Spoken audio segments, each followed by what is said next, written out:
What's up, everybody? Caleb Dennison here for Digital Trends, and today we're checking out the Roku Streaming Stick Plus versus the Amazon Fire TV Stick 4K. And before we do that, can we just acknowledge the fact that we live in a wonderful time when you can get so much entertainment out of something like this? It's kind of nuts. Anyway, you might be wondering, don't these things basically do the same thing? Yeah, definitely. You're able to access all your favorite content pretty much anywhere you want to go, whether it's at your home or a hotel room or your dorm or whatever, but they do it in very different ways. Once you get past the hardware itself, all the features are totally different. So figuring out which one is right for you takes a little bit of doing. Let's jump in. Okay, so let's start with the sticks themselves. Obviously, the Amazon Fire TV Stick 4K is quite a bit bigger and it's a little bit heavier. That's not gonna be a problem for most people, but there are some TVs out there where you can't really wedge this thing in to the HDMI port because they didn't put a deep enough relief into the TV or whatever.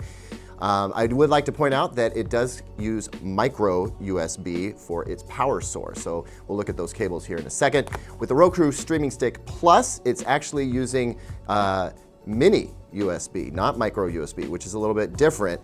Harder to find replacement cables for that, but that's actually not relevant here. I'll show you why in a second. Otherwise, a very light stick. This is not going to put any stress on your HDMI port. So just from a hardware perspective starting here, I'm already fond of the Roku. All right, so your Amazon Fire TV Stick 4K, your micro USB, as I pointed out earlier, it goes into this little adapter. If you lose this, it's not the end of the world. You probably got a few of them sitting around the house, and it's a good length, right? I think you're gonna be able to get to your stick from your wall or your power strip pretty easily with something of this length, but it's worth buying a longer cable if you need to. Now, I know you can plug these in to your TV's USB ports.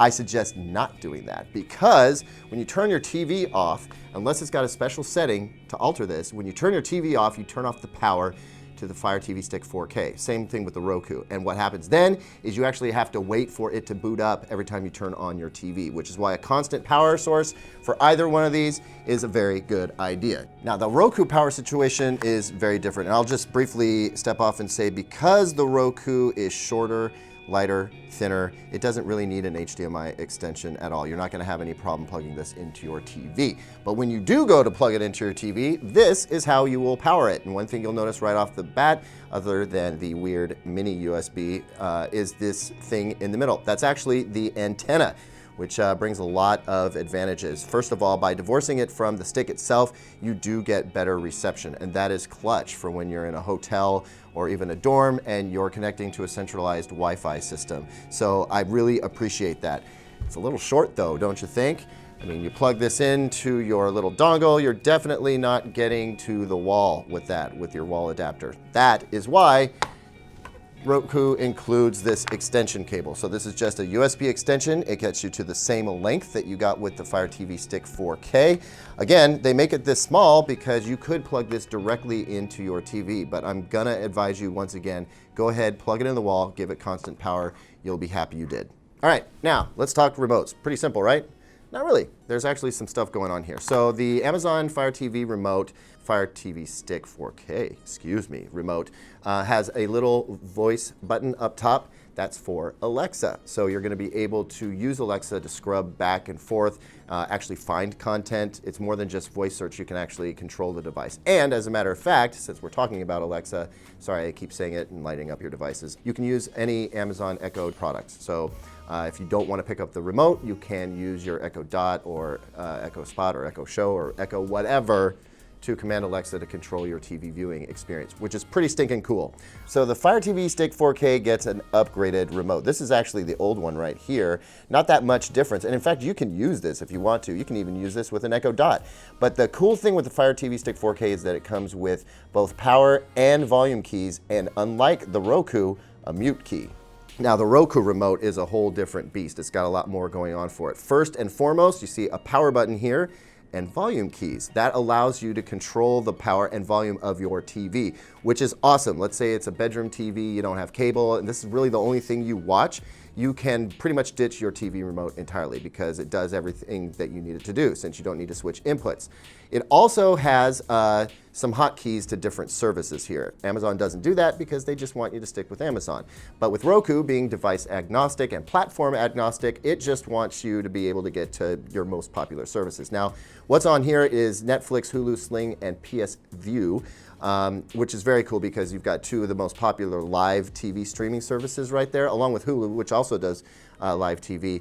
But that's no guarantee that that's what you're going to get. They seem to change these depending on the partnerships that they've made, so no guarantee that those are the four that you're going to get. Otherwise, this remote works anywhere. Line of sight is not an issue. It works via Bluetooth, so that's a really nice fancy feature. And then, of course, you get this cute little Roku tag on the bottom. Isn't that nice? What's that for? Nobody knows.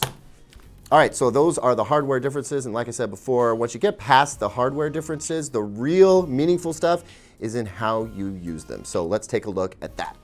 Okay, so here you go, Roku Interface. If you've not seen it before, this is what it looks like.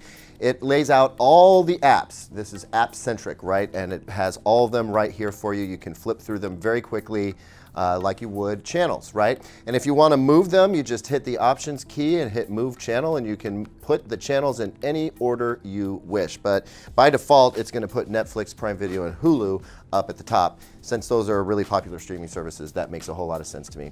And then we were talking about controlling the TV with the remote before. If you go into Settings, Remotes and Devices, you click on this remote, you can set up the remote for TV control. It's a very simple process. Just follow the instructions on the screen and you'll be controlling your volume and being able to power on and off right off the bat. So going back to the main screen here, since the Roku Streaming Stick Plus supports 4K and HDR and Dolby Atmos, you can connect it to a TV such as this and get advantage of all of those. Also, voice search. Let me show you how that works. So let's pick something that is app specific. Goliath. So Goliath is an Amazon original series. Here it is. We click on that. It's going to show us the seasons and that it's included with subscription. So I know that it's free, right? Now let's look at something that lives on multiple platforms. Orange is the New Black.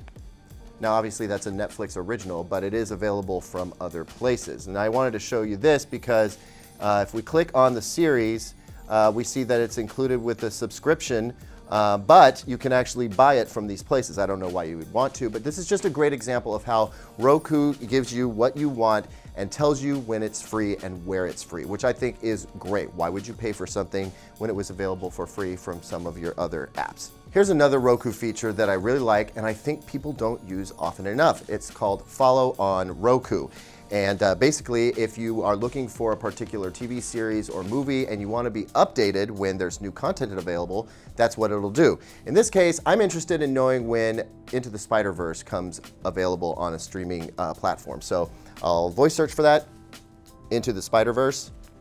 And when it comes up, I know I'm not going to be able to watch it, but it should be giving me an option to follow it right here. So actually, looks like you can buy it, 20 bucks, but it's going to let me know when any of the channels in my Roku get updated with Into the Spider-Verse. And so that doesn't matter how many channels I have, add as many as I want, it's going to follow it.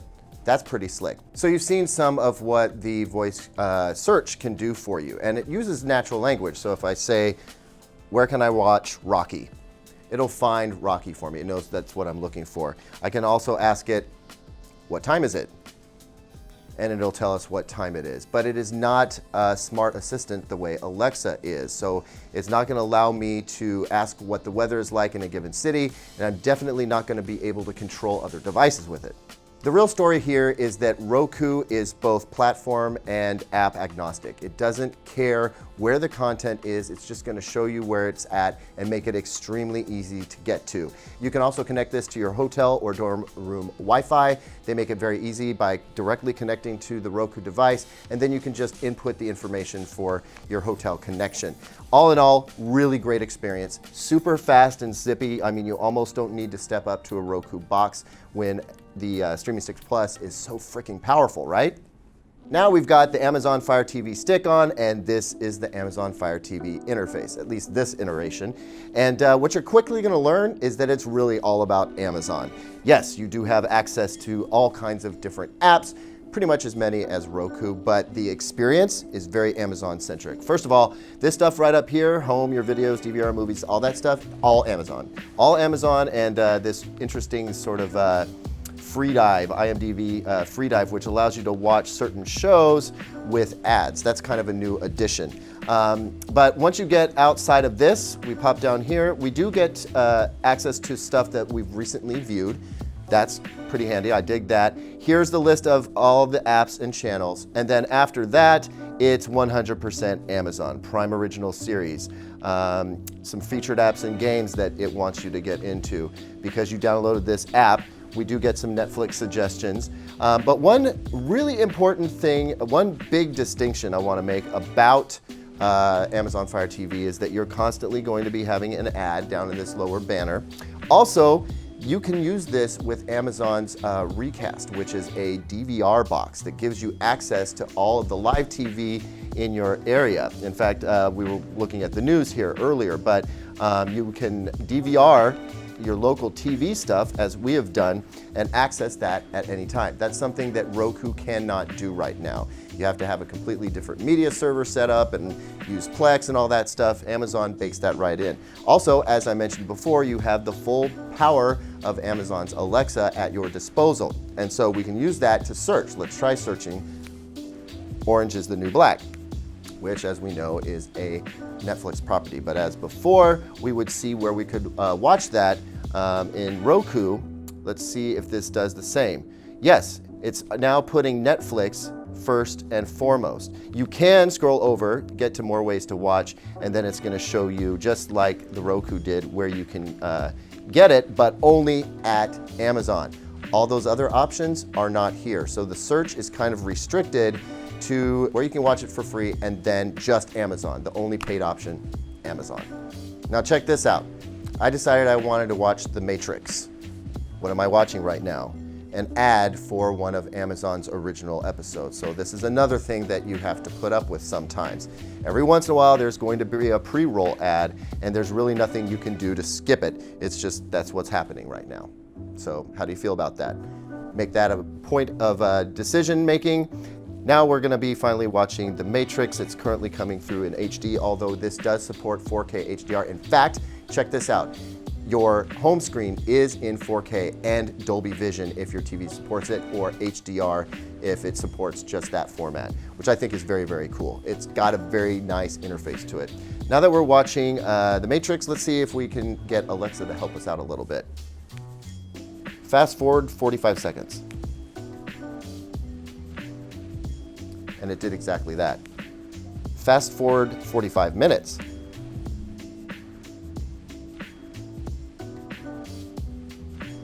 Now let's try something else.